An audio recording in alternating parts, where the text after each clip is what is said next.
Hello everyone, Oregon Moto John here. CRF 300L is working really well. This rear shock is a little bit undersprung, so before I try a different aftermarket solution, I'm just going to try increasing the preload by a turn or two here. There's not a lot of adjustment, but let's go ahead and try that. So it's just a matter of loosening this top ring to the left, and then we'll tighten this bottom ring to the right. A few tips to make this easier is if you remove most of the weight off the back wheel, it'll take the weight off the spring. It makes it easier to turn those top rings. You could also put it on a side stand and just make sure it's tipped all the way to the left on the side stand to get it unloaded. That would work. And then another tip is to squirt some WD-40 on those rings before you start turning them. So I'll show you how to do that. And note the yellow marks from Honda. Those are nice. That'll help us keep track of how many turns we've made. So here we go, WD-40 or another lubricant of your choice, light lubricant. And we're just gonna squirt it around that ring there, the top. You can see I'm gonna let that penetrate. I actually squirted it last night, and that's going to make our life a lot easier, just trust me. You can hit that spring even, the top of that spring. Okay, now let's see if we can loosen that top ring up to the left. A couple tools that'll make this job easier is you can get a Tusk preload adjuster tool. Okay, or I have this Motion Pro one, which I really like, has a copper tip and it's really white on the end, so it won't damage anything. This one will work too, but you just have to be a little more cautious. And then we'll need a hammer. And stay tuned with the CRF 300L. I've got a rear rack to put on from Camel. Has some frame protectors to put on so we don't scrape the paint off our frame. Heard that's an issue. Tidy tail and a handful of other small things. But let's adjust this preload here. There, I got some light on there so you can see what we're going to do. We're going to turn that top ring to the left. So let's go ahead and do that now. So I'm getting on here, and I got this arranged, you know, like angled, so when I'm driving this, it's going to drive that way. And you can see my marks. I tapped a little bit, and it's already starting to move. So I'm just going to put this on here again, and I'm just going to come back here and tap on the end of this. I ended up using the Motion Pro one. It's a little more blunt at the tip, so it's not going to gouge the metal, but I'm sure the other one would have worked fine. A screwdriver would work too if you could blunt it or grind it, or a small punch. Now that it's loose, you can see we drove this to the left, so this freely turns. We're just going to get that nice and loose. WD-40 definitely helps. Okay, and you just barely have to crack that off. Once it's cracked off, then now we can start to turn the other ring to the right. And the little trick is I found is I can grab this spring down here, this red spring, and with all the weight off, with the WD-40 on there, generally I can just turn it by rotating the spring. So I'm just turning my spring like so, and it's gonna, you know, it's rotated that bottom one quite a bit.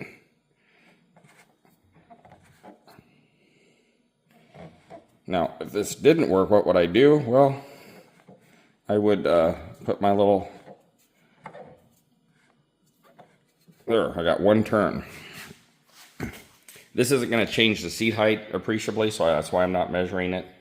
Now, if I wasn't able just to grab this spring here and turn it and make that adjust, then I would get my punch on here and drive it the opposite way. And so we're screwing it down, giving the spring more compression, more preload. And this was really soft, so I'm going to go, do I have more threads there? Let's take a look. Man, there's just not a lot of adjustment on this shock with that preload. I think I'm not seeing any more threads. there could be some more threads. I'm going to try another turn. So again, I'm grabbing my spring here, and you can see I can just turn that, and as I turn that, it rotates that. Then I don't have to, so let's see if we can get another turn out of it. Oh, yep, that's it. It's got about a turn, at least from the factory on this model, I've got about a turn and a third or a quarter before that's bottomed out. So I'm not going to take it all the way to the end of the threads, but I want to take it pretty close. So we'll try this adjustment and see if it helps. Probably isn't going to help a lot because one turn isn't a huge amount, but we'll see. Now it's just a matter of taking this lock nut, lock ring, spanner ring, and sorry, I'm trying to get that to focus for us. I'm trying to get this to lock. I'm going to turn this back and lock that back down. You can see my old lock ring there, so I'm going to try to get those to lock up again. It was extremely tight from the factory, I will give it that. So that lock ring. So I'm going to take and drive this the opposite way to loosen it. We're going to go tight. I'm going to put this in here like so. Get on there, and I'm going to drive this that way to tighten it back down. So I'm going to go ahead and lightly do that now. So our yellow marks are at the back of the shock because I went about a turn and a third.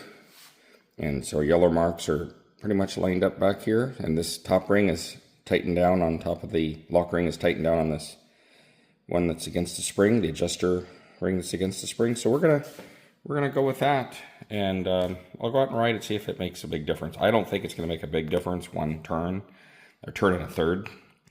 That's all the threads that are on that shock, so we'll see. And I'm about 190 pounds, give or take a little bit, depending on the season. So if you're lighter, you may not need to do this, but we'll try this as a first step. So I wanted to do a video while I was riding with the shock, but my GoPro battery was dead. But anyway, I tightened up the preload, as you guys know. And after riding the bike, it really didn't change much. I really was washboarded areas that were a problem. And I kind of thought that it wasn't going to make that much of a difference. But if you're doing streets, just some gravel roads, slow pace, easy trails, I think the stock suspension works okay if you're below a couple 100 pounds or right at that, but I'm around 190 to 200 pounds depending on the time of the year, and it did fine, did great. The rear shock did great, maybe a slight improvement, but very, very slight when the preload adjusted. But when I hit the washboard, oh man, it started bucking and it just couldn't find traction, and so it didn't really help with what I was hoping it would help with. So I got another solution.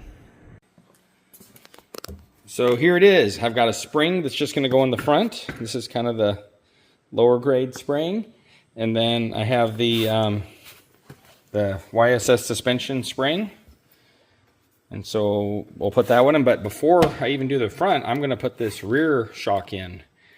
For around 500 bucks, I think we can solve a lot of problems. So stay tuned, and I'll do a video on putting that in, and then I'll do a ride test. I'll go over that same washboard that I just rode, and I'll give a follow-up to it and how it helped. I'll probably do the rear shock first, and then at some point I'll do the front forks. The front forks don't bug me. I don't notice it as much as the rear shock. The rear shock, when I'm going over washboard and stuff, it seems to just buck around and start to bounce in an uncontrolled fashion, and then I have to slow down. So stay tuned. We're going to keep working on this CRF 300, and it's a great bike. I'm enjoying it. As many as you know, I have other bikes, but this is just a little project I'm doing, kind of a lighter use bike that I'll be riding here and there as I'm teaching my daughter to ride. All right, hope you're doing well. Have an awesome day.